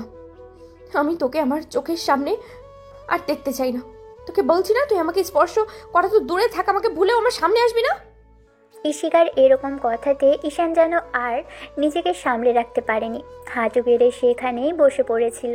ঈশিকা ওর সাথে কোনো কথা বলেনি। ঈশান সেদিন সারাটা রাত ভেবেছে কি করবে। তারপর যখন মনে হলো ঈশিকা বারবার ওকে বলছে বাসা থেকে চলে যেতে, চোখের সামনে না আসতে, তখনই ঈশান রাগের বশে ভোর রাতের দিকে বাসা থেকে বেরিয়ে যায়। তারপর কেটে গেছে 6টা মাস, আর ঈশান আজ অবধি বাসায় ফেরেনি। এরই মাঝে আব্বু আম্মু কিংবা ঈশিকা ওর খোঁজ করার চেষ্টাও করেনি। আর ঈশান সব ধরনের যোগাযোগের ব্যবস্থা নষ্ট করে দিয়েছিল, যেন ওর সাথে কেউ যোগাযোগ করতে না পারে। ভাবতে ভাবতেই চোখ দিয়ে কখন যে অশ্রু গড়িয়ে পড়ল সেটা নিজেও বুঝতে পারেনি। ঈশান নিজের চোখ থেকে পানি মুছে নিয়ে উঠে বসে, তারপর রওনা দিল বাসার দিকে। তারপর রুমে এসে বিছানায় গা এলিয়ে দিতেই যখন ঘুম ভাঙলো, তখন মনে হলো পুরো বাসাটা ফাঁকা। একা থাকেও এখানে, মরে পড়ে থাকলেও কেউ হয়তো ওকে দেখতেও আসবে না। কথাগুলো ভেবেই দীর্ঘশ্বাস ফেলল ঈশান। এমন করে আরও কয়েকটা দিন কেটে গেল, কিন্তু ঈশান ভিতর থেকে শান্তি পাচ্ছে না। 6টা বছর পর এসে কেন জানি মনে হচ্ছে সব কিছু থেকে ও দূরে চলে যাচ্ছে, জীবন থেকে কিছু একটা হারিয়ে ফেলতে যাচ্ছে। কথাগুলো ভেবে ঈশানের বারবার মনে হতে লাগলো এবার অন্তত রাগ জেদগুলো ভুলে আব্বু আম্মুর কাছে একটাবার ফিরে যাওয়া উচিত। আচ্ছা, ঈশিকা কি এখনও ওর জন্য অপেক্ষা করে আছে? নয়তো বা না, আর এতদিনের অন্য কারোর সাথে নতুন করে জীবনটা শুরু করেছে। আর ওদের সন্তান, তাকে কি পৃথিবীর আলোতে দেখায়নি? কথাগুলো ভেবে একটা দীর্ঘশ্বাস ফেলল। ঈশান এতদিন যাবৎ চট্টগ্রামের একটা ছোট্ট গ্রামে পড়েছিল আর খুব সাধারণ একটা চাকরি করে নিজেকে চালিয়ে নিচ্ছিল। এই 6টা বছর মনের কোণে একটা জেদ আর একটা রাগ বেড়ে উঠেছিল, কারণ এতগুলো দিনেও কেউ ওর খোঁজ খবর নেয়নি। তার উপর এরকম করে ভুল বুঝেছিল। আব্বু আম্মুর ভুল বোঝাটা স্বাভাবিক, কিন্তু ঈশিকা ওকে শেষ পর্যন্ত এত ছোট করলো। ওকে চোখের সামনেও দেখতে চায় না, ঘৃণা করে। এত অবহেলা সহ্য করলো। কি করে বা পড়ে থাকতো এসব সহ্য করে? তাই চলে এসেছিল। মনের দিক থেকে ছেলেটা দিন দিন দুর্বল হয়েছিল। তাই 8ম দিনের মাথায় ঠিক করলো আজকে এই মুহূর্তে আর এখানে থাকবে না, আব্বু আম্মুর কাছে ফিরে যাবে। ঈশিকা তো ওকে ভালোবাসতো, সেটা ভুলে গেছে কি মেয়েটা? ঈশিকা হয়তো নতুন করে কারোর সাথে ঘর বেঁধেছে। কথাগুলো বাসে বসে ভাবছিল ঈশান। তারপর কখন যে ঘুমিয়ে পড়েছে সেটা জানে না। যখন ঢাকায় পৌঁছলো সকাল হয়ে গেছে। কন্ট্রাক্টরের ডাকে ঘুম ভাঙলো। ঈশান বাস থেকে নামলো। চেনা শহর, চেনা মানুষের ভিড়ে এসে যেন সব কিছু অচেনা লাগছে। 6টা বছর তো আর কম নয়, 6 বছরের সবটা চেঞ্জ হয়ে গেছে। ঈশান একটা রিক্সা করে খুব কষ্টে খুঁজতে খুঁজতে বাসার সামনে আসলো। তারপর এসে কিছুক্ষণ যাবত দাঁড়িয়ে আছে। ভাবলো কলিং বেল দিবে কিনা, কিন্তু অনেক শঙ্কা আর ভয় কাজ করছে। আব্বু আম্মু ওকে দেখার পর কি বলবে, কি রিয়াকশন হবে তাদের, সেটা ঈশানের জানা নেই। তারপরও অনেক চেষ্টার পর কলিং বেলটা বাজাতে সক্ষম হলো। কিছুক্ষণ বাদে একজন ভদ্রমহিলা এসে দরজা খুলে দিল। আম্মু দাঁড়িয়ে আছে। ঈশান আম্মুর পায়ে হাত দিয়ে সালাম করতে গেলে আম্মু সরে গেল। ঈশান তখন উঠে দাঁড়ালো, মুখটা কালো করে বলতে আরম্ভ করলো, কেমন আছো আম্মু? এত বছর পর নিজের সন্তানকে দেখে আম্মু কিছুক্ষণের জন্য স্তব্ধ হয়ে গেল। চুপচাপ ঈশানের মুখের দিকে তাকিয়ে রইল। আম্মু কোনো কথা বলছে না। ঈশান আবারও বলতে শুরু করলো, এখনো রাগ করে থাকবে আমার উপর আম্মু? এতগুলো দিনও কি তোমাদের রাগটা একটুও কমেনি? আমাকে এখন অন্তত একটাবার মাফ করে দেওয়া যায় না? শেষবারের মতো তোমাদের কাছে একটু জায়গা পাবো না? তুমি এখানে কেন এসেছো? গত 6 বছর আগে তো চলে গিয়েছিলে, তাহলে আজকে আবার কি মনে করে ফিরে আসলে? কি ভাবছো এতগুলো দিনে আমরা তোমাকে মনে রেখেছি? কখনোই না। আমাদের থেকে চলে গিয়েছিলে না, তাহলে আবার কেন ফিরে এসেছো? এখানে আসার কোনো দরকার নেই। ঈশান নামের কাউকে আমরা মনে রাখিনি, ভুলে গিয়েছি। আম্মু নিজের সন্তানকে আব্বু আম্মু বলতে পারে না, সেটা আমি খুব ভালো করে জানি। তোমরা যে আমাকে বলতে পারোনি সেটা আমার জানা আছে। এখন রাগ না করে বলো, আমাকে কি এই শেষবারের মতো মাফ করে দেওয়া যায় না আম্মু? জানি না, তোমার আব্বু সব জানে। সে যদি তোমাকে মাফ করে তবেই তুমি বাসায় ঢুকতে পারবে। আমি চাচ্ছি না এখানে কোনো ঝামেলা হোক। আম্মুর মুখে এমন কথা শুনে ঈশান দরজার সামনে দাঁড়িয়ে রইল। কিছুক্ষণ বাদে আব্বু কোথা থেকে যেন আসলো। দরজায় কাউকে বসে থাকতে দেখে এসে সেখানে দাঁড়ালো।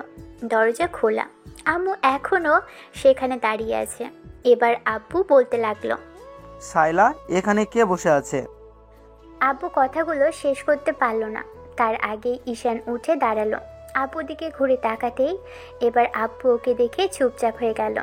ঈশান কিছুক্ষণ চুপ করে থেকে তারপর আব্বুর সামনে হাত জোড় করে বলতে লাগলো, আব্বু, এবারের মতো কি আমাকে মাফ করে দেওয়া যায় না? এতগুলো দিন পরেও কি তোমরা আমাকে ফিরিয়ে দেবে? অনেক দূর থেকে এসেছি, আমাকে কি ভুলেই গেছো? আমাকে শেষবারের মতো মাফ করা যায় না? আব্বু কিছুক্ষণ চেয়ে থেকে তারপর বাসার মধ্যে ঢুকে গেল। ঈশান সেখানেই দাঁড়িয়ে আছে, কি করবে ভেবে পাচ্ছে না।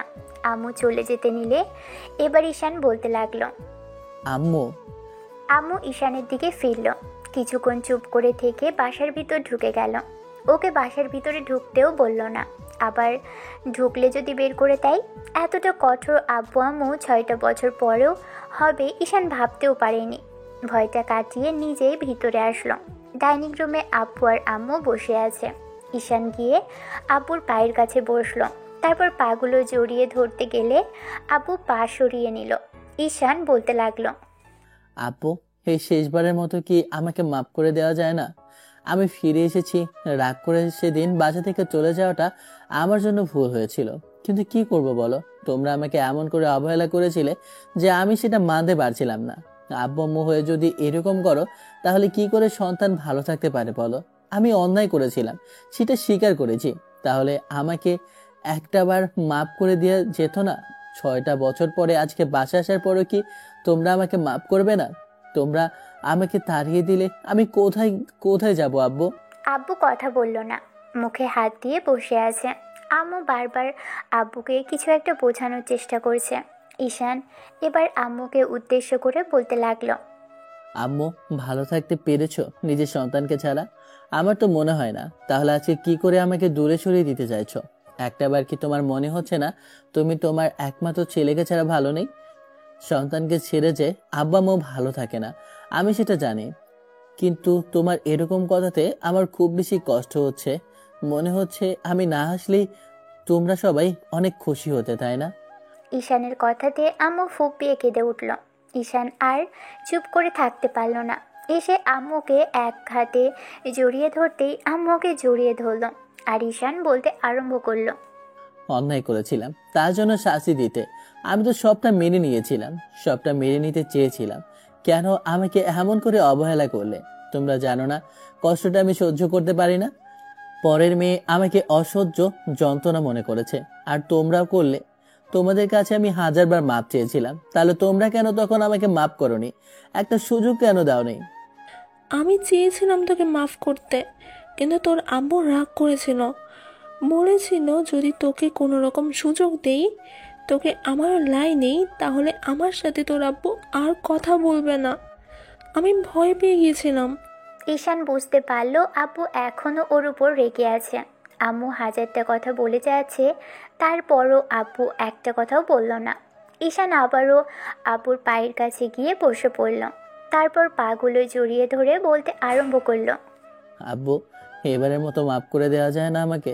তুমি যখন বলবে, যেভাবে বলবে, এরপর থেকে আমি তোমাদের সব কথাই শুনবো, আর কখনো তোমাদের কথার অবাধ্য হব না। মাফ করে দাও আমাকে। এতগুলো বছর তুমি সন্তানের থেকে দূরে থেকে ভালো ছিলে, আমার কথা মনে পড়েনি তোমার? আমাকে ছাড়া তোমরা ভালো থাকতে পারবে না সেটা জানি। আমি একজন অন্যায়কারীকে তো তুমি কখনোই মাফ করোনি।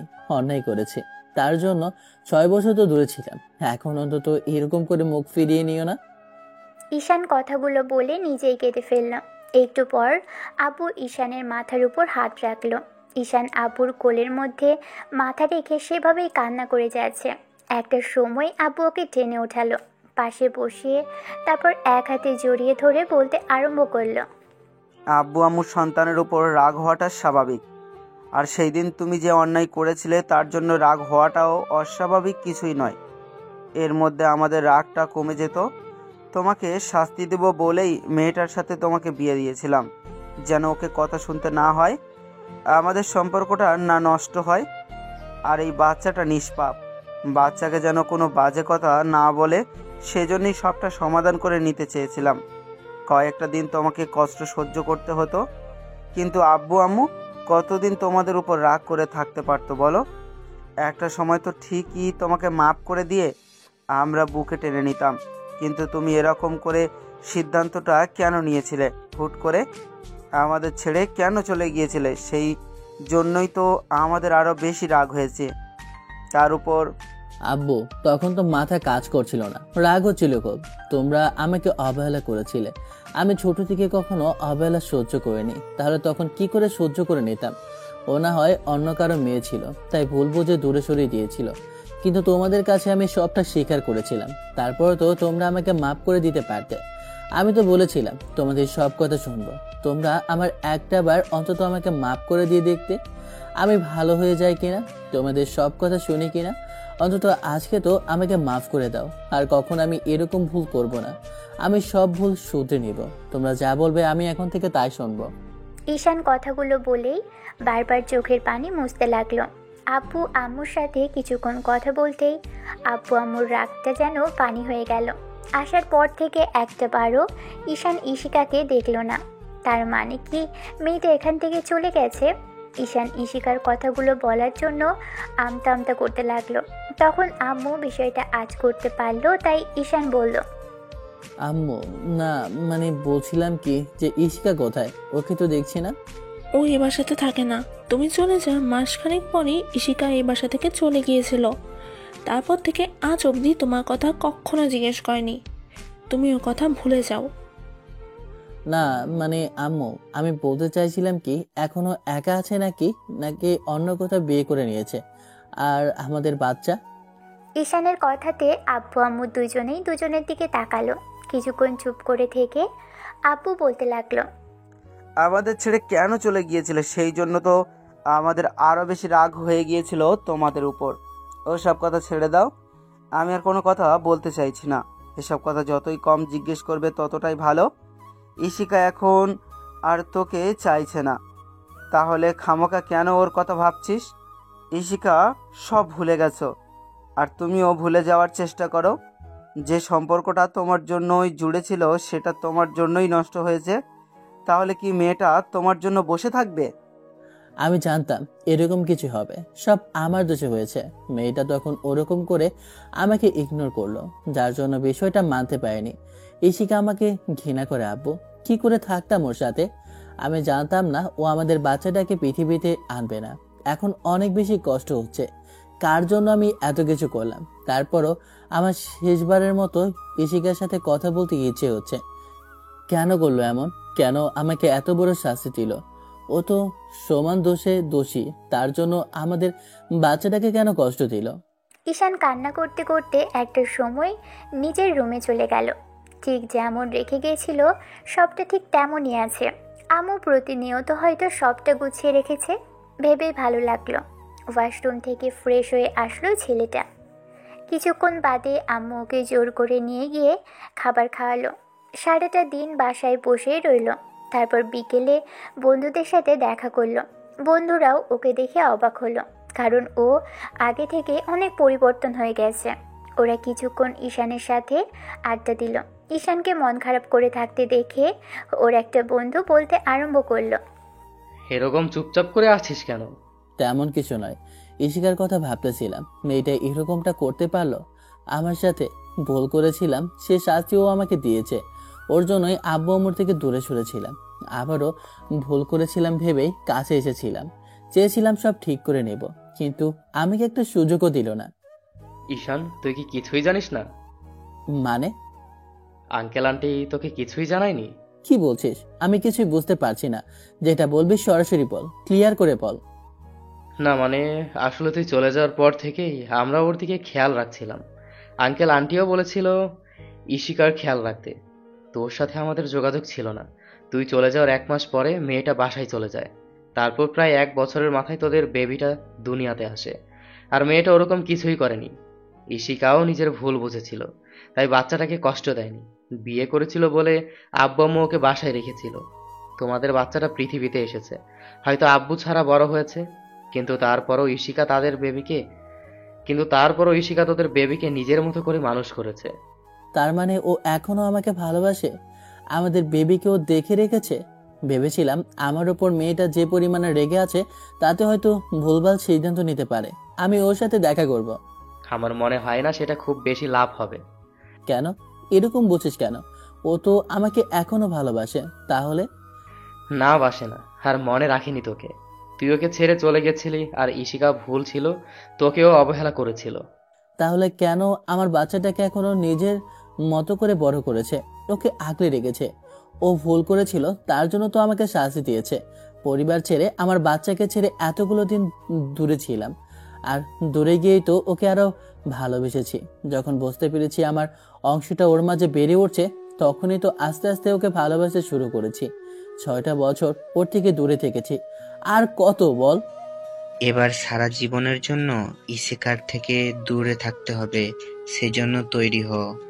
ঈশান বুঝতে পারছে না, তাই বারবার মেহেদিকে জিজ্ঞেস করতেই ও বলতে আরম্ভ করলো, ঈশিকার কাল বিয়ে, হয়তো অবাক হবে এসব জেনে।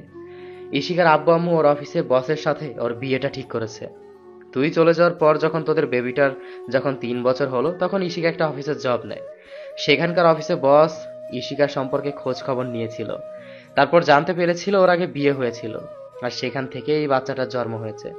ছেলেটা জানে না যে বিয়ের আগেই তাদের মাঝে এরকম কিছু হয়েছিল। ঈশিকার অফিসের বস বাচ্চাটাকে সহ ঈশিকাকে বিয়ে করতে রাজি হয়েছে। ঈশিকাকে অনেক বুঝিয়ে রাজি করানো হয়েছে। ওর আব্বু আম্মু কান্নাকাটি করে ওকে রাজি করিয়েছে। ও বিয়েটা কখনোই করতে চায়নি, কিন্তু ঈশিকা বিয়েতে যখন রাজি হয়েছে তখন বলে দিয়েছে ও বিয়েটা করে নিবে। আমরা ঈশিকার সাথে কথা বলার চেষ্টা করেছিলাম, ভেবেছিলাম শেষবারের মতো তোকে আর একটা সুযোগ দিতে বলল, কিন্তু ও তোকে কোনো সুযোগ দিতে চায়নি। ঈশান চুপ করে থেকে ভাবতে লাগলো, হুটহাট করেই ঈশিকা এমন একটা সিদ্ধান্ত নিতে পারলো কি করে। ঈশান আর এক মুহূর্ত দেরি করলো না, বাসায় গিয়ে তারপর গ্যারেজ থেকে বাইকটা বের করলো। চালানোর মতো কোনো রকম অবস্থাতে আছে, তবে দেখে বোঝা যাচ্ছে বাসার কেয়ারটেকাররা বাইকটা মুছে ধুয়ে ঠিকঠাক করে রেখেছে। কোনো রকমে কয়েকবার চেষ্টা করতে বাইকটা স্টার্ট নিল, তারপর তাড়াহুড়ো করে ঈশিকার বাসার দিকে যেতে লাগলো। কিন্তু আস্তে আস্তে 1 ঘন্টা লেট হলো। অনেক দিন পর আসছে, তার উপর রাস্তায় এত জ্যাম, পৌঁছতে লেট হয়ে গেল। ঈশান বাসার সামনে আসলো, তারপর ঈশিকাকে ডাকতে লাগলো। ডাকতে ডাকতে বাসার ভিতরে প্রবেশ করতে গেলে তখনই ঈশিকার আব্বু এসে ওকে আটকে দিল। ঈশান ওর ফুপাকে বলতে লাগলো, ফোপা, আমি ঈশিকার সাথে কথা বলতে এসেছি। এই বিয়ে কিছুতেই হতে পারে না, আমি বিয়েটা কিছুতেই হতে দেব না। আমি ওকে নিয়ে যেতে এসেছি। তুমি এখানে কেন এসেছো? 6 বছর পর এসে কি নাটক করতে চাইছো এখানে? আর তুমি এখানে এসেছো, বাসার বাইরের থেকে বিদায় হও। ভেতরে ঢোকার চেষ্টা করলে কিন্তু আমার থেকে খারাপ আর কেউ হবে না। ঈশান হাজারবার রিকোয়েস্ট করেও মেয়েটার সাথে দেখা করতে পারল না। এখন কি করবে জানে না। ছেলেটা অনেকক্ষণ বাসার সামনে দাঁড়িয়ে রইল, কিন্তু ঈশিকার আব্বু পুলিশ ডেকে ওকে সেখান থেকে তাড়ালো। পুলিশ এসে ঈশানকে থানায় নিয়ে গেল। আব্বু গিয়ে ঈশানকে ছাড়িয়ে বাসায় আনলো। তারপরও ঈশান কোনো কিছুতেই নিজেকে শান্ত করতে পারছিল না। হাজারবার রিকোয়েস্ট করলো, তারপরও আব্বু আম্মুকে কিছুতেই ঈশিকার বাসায় যেতে দিবে না। পরদিন সকালে যখন বিয়ের সময় হয়ে আসলো, তখন ঈশানের মনে হতে লাগলো আরেকবার চেষ্টা করে দেখা উচিত। ঈশান আজকে চেষ্টা করে ঈশিকার বাসায় আসতে তো পারলো, কিন্তু মেয়েটাকে কোথাও দেখতে পাচ্ছে না। বাসার ভিতর আসতেই দেখলো অনেকগুলো বাচ্চা খেলা করছে। ঈশান এবার এগিয়ে যেতেই একটা বাচ্চা দৌড়ে এসে ওর উপর পড়ে যেতে নিলেই ঈশান পিচিটাকে ধরে ফেলল। একটা কিউট মেয়ে ওর দিকে তাকিয়ে আছে। ঈশান এবার চুপ করে থেকে ভাবতে লাগলো, এই মেয়েটাকে এত সুন্দর আর কিউট দেখতে, তার উপর মেয়েটার চেহারাটা অনেকটাই ওর মতো। নাক মুখগুলো কেমন যেন দেখাচ্ছে, কেন জানি ঈশিকার মতো। ঈশানের বুকের ভিতরটা পিচিটাকে দেখে ধক করে উঠল। ঈশান মুখ থেকে মাস্ক খুলে তারপর পিচিটার সামনে বসে পড়ল। পিচিটা ওর দিকে চোখ বড় বড় করে তাকালো। ঈশান বিষয়টা বুঝে ওঠার আগেই এই পিচিটা ওর মুখে হাত বোলাতে আরম্ভ করলো। ঈশান মেয়েটার হাতের উপর হাত রেখে বলতে আরম্ভ করলো, তুমি কে মামনি? এরকম দৌড়াচ্ছিলে কেন? এখনই তো পড়ে যেতে। তার আগে বলো তুমি কে? তোমাকে না দেখতে একদম আমার বাবাইয়ের মতো। মানে?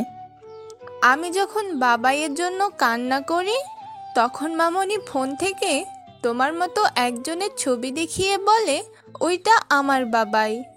সত্যিই তুমি একদম আমার বাবাইয়ের মতো দেখতে। তুমি কি আমার বাবাই? ঈশানের বুকটা কেঁপে উঠল। পিচিটার দিকে ফ্যালফ্যাল করে তাকিয়ে ঈশান ফ্লোরে বসে পড়ল। একটা সময় মনে হতে লাগলো যে মেয়েটার সাথে একটাবার দেখা করা উচিত। তাই পিচি মেয়েটাকে বলতে আরম্ভ করলো, মামুনি, তোমার মামুনির কাছে একটু নিয়ে যেতে পারবে আমাকে? পিচি মেয়েটা ঈশানের দিকে তাকিয়ে থেকে যখনই পিচিটা কিছু বলবে তখনই ঈশান বলতে লাগলো, তোমার মামুনির কাছে নিয়ে গেলেই বুঝতে পারবে আমি কে। পিচিটা এবার ওর হাত ধরলো, তারপর টানতে টানতে উপরে দোতলায় নিয়ে আসলো। টানতে টানতে ওকে একটা রুমের মধ্যে ওকে নিয়ে গিয়ে দাঁড় করালো। আশেপাশে অনেকগুলো মেয়ে একটা মেয়েকে বউ সাজে সাজিয়ে দিচ্ছে।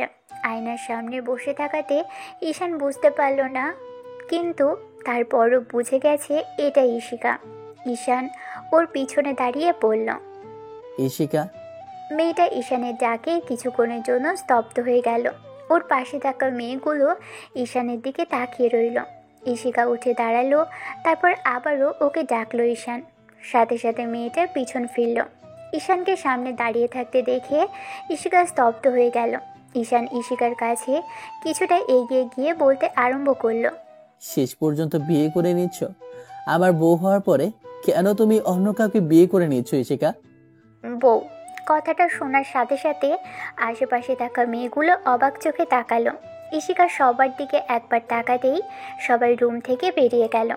ঈশিকার আর ঈশানের মেয়েটা এসে ঈশিকার শাড়ি খামচে ধরে বলতে লাগলো, মামনি, এটা আমার বাবা তাই না? বলো না মামনি। ঈশিকা মাথা নিচু করে ফেলল। তখনই ঈশান ওর মেয়েটাকে কোলে নিয়ে ওর সারা মুখে চুমু দিল। কেঁদে ফেলল ছেলেটা। বুকের সাথে মেয়েটাকে জড়িয়ে ধরে বলতে লাগলো, হ্যাঁ মামুনি, আমি তোমার বাবাই। তোমার আম্মু আমাকে অনেক কষ্ট দিয়েছে, সেই জন্য দূরে সরে গিয়েছিলাম। মেয়েটা ওকে ছোট্ট দুই হাতে কেমন করে জড়িয়ে ধরল। সাথে সাথে ঈশান ওকে হাজারটা চুমু দিয়ে তারপর বসিয়ে দিয়ে বলতে আরম্ভ করলো, মামুনি, তুমি একটু বসো, আমি তোমার মামুনির সাথে একটু কথা বলি। পিচিটা মাথা নেড়ে উত্তর দিল। ঈশান তাড়াহুড়ো করে এসে ঈশিকার সামনে বসলো। তারপর মুখের দুপাশে হাত রেখে চোখে চোখ রেখে বলতে লাগলো, প্লিজ বিয়েটা করো না। তোমাকে ছাড়া আমি থাকতে পারবো না। ভালোবাসি তোমাকে। তোমাকে আর আমার বাচ্চাটাকে ছেড়ে দূরে থেকে ভুল করেছি, কিন্তু তোমার থেকে দূরে গিয়ে বুঝতে পেরেছি যখন থেকে আমার অংশটুকু তোমার মাঝে এসেছে তখন থেকে আমি তোমাকে ভালোবাসা শুরু করেছি। প্লিজ তুমি এই বিয়েটা করো না ঈশিকা। এত বড় শাস্তি আমাকে দিও না। আমার মেয়েটাকে অন্তত আমার দিকে দূরে সরিয়ে দিও না। আমি বাঁচতে পারবো না তোমাদের ছাড়া। ঈশিকার চোখে পানি টলমল করছে। ঈশান কিছু বুঝে ওঠার আগে মেয়েটা এবার চোখ জোড়ায় অগ্নিদৃষ্টি নিক্ষেপ করে ঈশানের কে জোর করে ছাড়ালো। ঈশান বুঝতে পারলো মেয়েটা এখনও রেগে আছে, হয়তো ওকে ইগনোর করবে, কিন্তু আজকে যে করেই হোক মেয়েটাকে বোঝাবে। ঈশিকা ওর থেকে কিছুটা দূরে গিয়ে বলতে আরম্ভ করলো। ঈশিকা আর কিছু বলতে যাবে তার আগেই ঈশিকার আব্বু আর আম্মু রুমে ঢুকলো।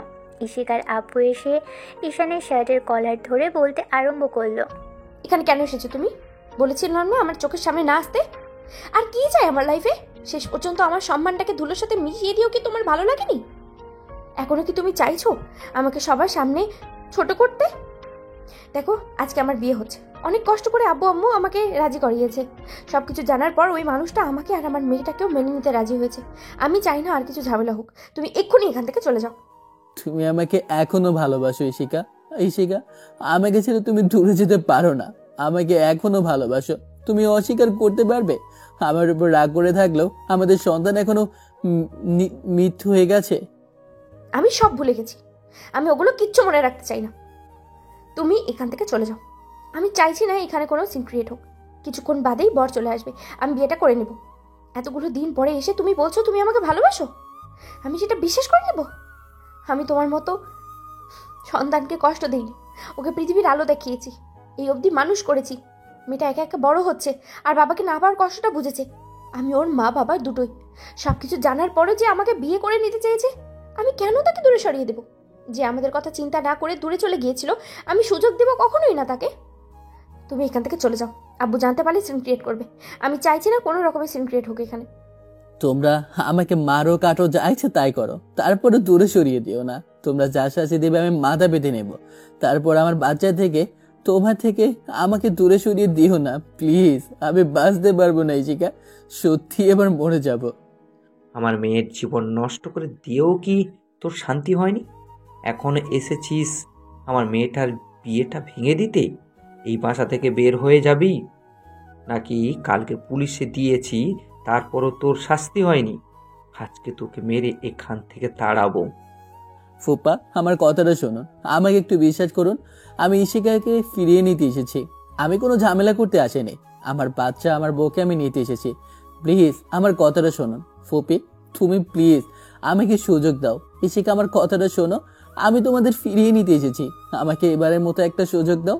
আমি আর কোনো অভিযোগ করতে দেব না তোমাদের। এবারের মতো আমাকে মাফ করে দাও। তোকে ভালোভাবে বলছি এখান থেকে বের হয়ে যা। তোর সাহস কি করে হয় আমার বাসার মধ্যে ঢোকার? তোকে সুযোগ দিয়ে আমি ভুল করেছি। কালকে যদি তোকে মেরে হাড়গোড় ভেঙে দিতাম তাহলে তুই এখানে আসার সুযোগ পেতি না। ঈশান হাজারবার কথা বলার চেষ্টা করেও পারল না। ইশিকা ফ্যাল ফ্যাল করে ওর দিকে তাকিয়ে আছে। ঈশান ওর দিকে অসহায়ভাবে তাকিয়ে রইল। ইশিকার আব্বু আর ওর কতগুলো কাজিন জোর করে ঈশানকে বাসা থেকে বের করে দিল।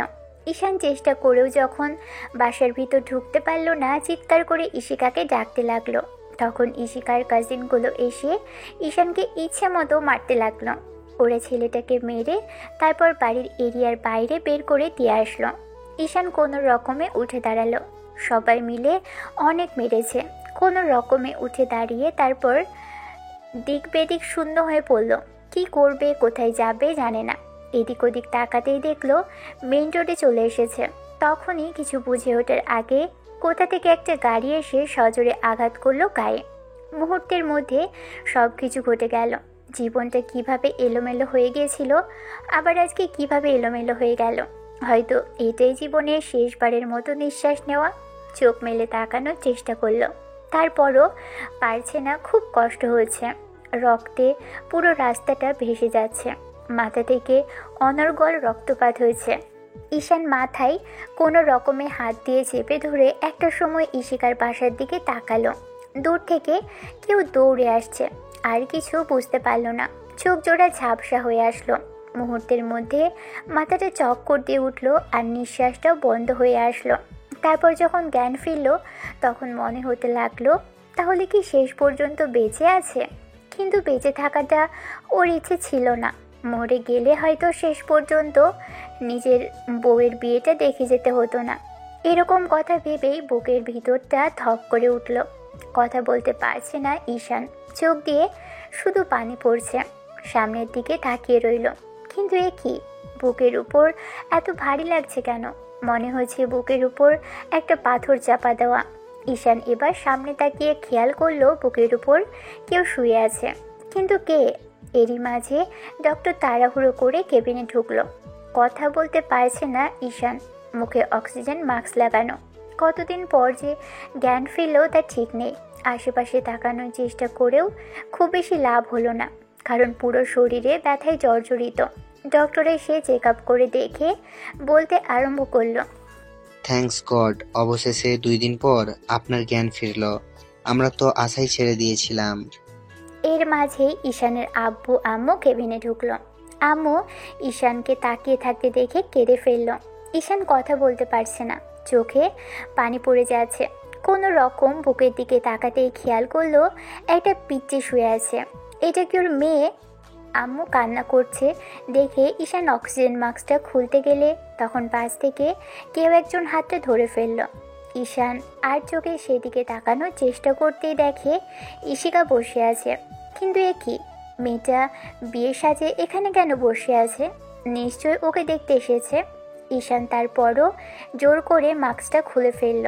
তারপর খুব কষ্ট করে বলতে আরম্ভ করলো, আম্মু, ও এখানে কেন? ওর বিয়ে হয়ে যাবার কথা, ও এখানে এসেছে কেন? ওকে চলে যেতে বলো এখান থেকে। ঈশানের এমন কাঁপা কাঁপা কণ্ঠ শুনে ইশিকা ফুপিয়ে কেঁদে ফেলল। ঈশান আর কিছু বলতে পারল না, চোখ জোড়া বন্ধ করে আছে সে। চোখ দিয়ে অনবরত পানি গড়িয়ে পড়ছে। এরই মাঝে ওর মেয়েটা বুক থেকে উঠে বসেছে, পাশে বসে ওর মুখের দুপাশে হাত দিয়ে বলতে লাগলো, বাবাই তুমি ঠিক হয়ে যাবে, আমি তোমাকে ছেড়ে কোথাও যাব না। মামনি, আমি বাবাইকে রেখে কোথাও যাব না। জানো বাবাই, মামনি কতটা রাগী, আমাকে আসতে দিতে চাইছিল না। কেউ আমাকে এখানে আসতে দেবে না। নানু ভাই আমাকে বলেছে তুমি আমার কেউ না, ওরা মিথ্যে বলেছে। বলো না বাবাই। ঈশান চোখ জোড়া বন্ধ করে নিয়ে আবারও চেয়ে একটা হাত উঠিয়ে মেয়ের মুখের পাশে রাখলো আর বলতে আরম্ভ করলো, না মামনি, ওরা ঠিকই বলেছে, আমি তোমার ভালো বাবাই নই, পচা বাবাই। ওরা তোমাদের আমার কাছে আসতে দিচ্ছিল না। তাহলে তোমার মামনি এখানে কেন? তোমার মামনি না নতুন বাবাইয়ের সাথে বিয়ে হওয়ার কথা ছিল? তাহলে সে এখানে কি করছে? তোমার মামনিকে চলে যেতে বলো মা। ইশিকা ঈশানের সাথে কথা বলার চেষ্টা করলো, তারপরও ঈশান আর কোনো কথা বলল না। ডক্টর এসে সবাইকে কেবিন থেকে বেরিয়ে যেতে বলল। ঈশানকে ঘুমের ইঞ্জেকশন পুশ করতেই চোখ কেমন বন্ধ হয়ে আসলো। পরদিন সকালে ঘুম ভাঙলো, চোখ জোড়া মেলে তাকাতেই বুঝতে পারলো বুকের উপর আজকেও ভারী কিছু একটা। মেয়েটাকে ভেবে আলতো করে মাথায় হাত রাখলো। মিটমিট করে তাকাতেই এবার মাথাটা যখন তুললো তখন বুঝতে পারলো যে এটা ইশিকা। ঈশান হাতটা সরিয়ে নিল, আবারও মাস্কটা খুলে বলতে আরম্ভ করলো, আপনি এখানে কি করছেন? ইশিকা তাড়াহুড়ো করে উঠে বসে ঈশানের মুখের দুপাশে হাত রেখে বলতে লাগলো, ঈশান, আমার ভুল হয়ে গেছে, আর কখনো তোমাকে ছেড়ে দূরে যাব না। আমার অন্যায় হয়েছে, অনেক কষ্ট পেয়েছি। 6টা বছর তোমার থেকে দূরে ছিলাম, আমার মেয়ে তার বাবার থেকে দূরে ছিল। আমার ভালোবাসাটা আমি দূরে সরিয়ে দিয়েছিলাম, তার জন্য শাস্তি দাও, কিন্তু ভুল বোঝো না। অনর্বকে কেন আমি নিজের কাছে রাখবো? আপনি বিয়ে করে নিয়েছেন, এখান থেকে চলে যান। আপনার সাথে কথা বলার না ইচ্ছাই নেই। রাগ জেদটাকে বজায় রাখুন। সবাই আমাকে ভালোবাসলেও অন্তত পৃথিবীর কেউ একজন আমাকে অসহ্যকর মনে করে। তুমি এমন কেন বলছো? ঈশান, আমি কাউকে বিয়ে করিনি। সেই দিন তোমার ওইরকম একটা অবস্থার পর আমি কি করে অন্য কাউকে বিয়ে করতে পারতাম? আমার তোমার উপরে রাগ হয়েছিল, আমি পারতাম না বিয়েটা করতে। রাগ করে তোমাকে ওই কথাগুলো বলেছিলাম। এতদিন পর তোমাকে দেখে আমার কতটা ভালো লেগেছিল জানো। ভেবেছিলাম যে অন্য কাউকে বিয়ে করে নিব, তোমার বউ হওয়ার পরেও দ্বিতীয়বার কাউকে বিয়ে করতে হবে। আমি তোমার ভালোবাসাটা অন্য কাউকে দিতে পারতাম না। ঈশান, তোমাকে অবহেলা করে ভুল করে ফেলেছিলাম। তারপর আমি বুঝতে পেরেছিলাম তুমি আমার উপরে কতটা রাগ করে আছো, আমি কতটা ভুল করেছি। আমাকে দূরে সরিয়ে দিও না, আমি সব ভুল শুধরে নিব। মেয়েটা কেঁদেই চলেছে। ঈশান চোখ জোড়া বন্ধ করে নিল। ইশিকা আবারও উঠে জড়িয়ে ধরতেই ঈশান একটা দীর্ঘশ্বাস ফেলল। ডক্টর এসে আবারও চেক আপ করলো। তারপর ডক্টর ঈশানের মাস্কটা খুলে দিয়ে গেল, বলল, আর এটা দরকার নেই। ঈশানের রাগটা ভাঙানোর জন্য ইশিকা আবারও ওর বুকে মাথা রাখলো। ঈশানের কোনো রেসপন্স নেই। হাজারটা কথা বলার চেষ্টা করলো, তারপরও কোনো রেসপন্স করছে না। ইশিকা ঈশানের মুখের দুপাশে হাত রাখলো, তারপর পাগলের মতো সারা মুখে চুমু দিল। একটা সময় ঈশান মেয়েটার মাথার পিছনে খুব শক্ত করে আঁকড়ে ধরল। ভাবলো আর রাগ অভিমান করে বারবার কেন মেয়েটাকে দূরে সরিয়ে দিবে। অনেক হয়েছে রাগ অভিমান, এবার অন্তত আর যাই হোক যার জন্য এসেছে তাকে আপন করে নিবে। কথাগুলো ভেবেই ঈশানও ঠোঁটের সাথে ঠোঁট মেলালো। সাথে সাথে ইশিকা ঈশানের টি শার্টের কলারটা আঁকড়ে ধরল। দুজনের নিঃশ্বাসটা ভারী হলো। ইশিকা আবারও ফুপিয়ে উঠতে লাগলো। ঈশান ওকে ছেড়ে দিতেই মেয়েটার বুকে মাথা রাখলো। ঈশান ওর মাথার উপর হাত বোলাতে লাগলো।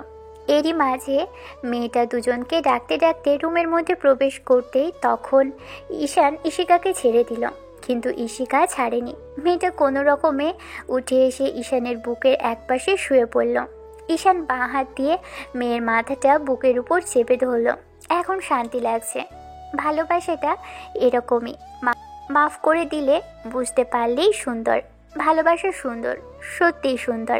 ভালোবাসার মানুষগুলোকে সবসময় ভালো রাখবেন, ভালো থাকবেন, আমাদের সাথে থাকবেন। ধন্যবাদ। আল্লাহ হাফেজ।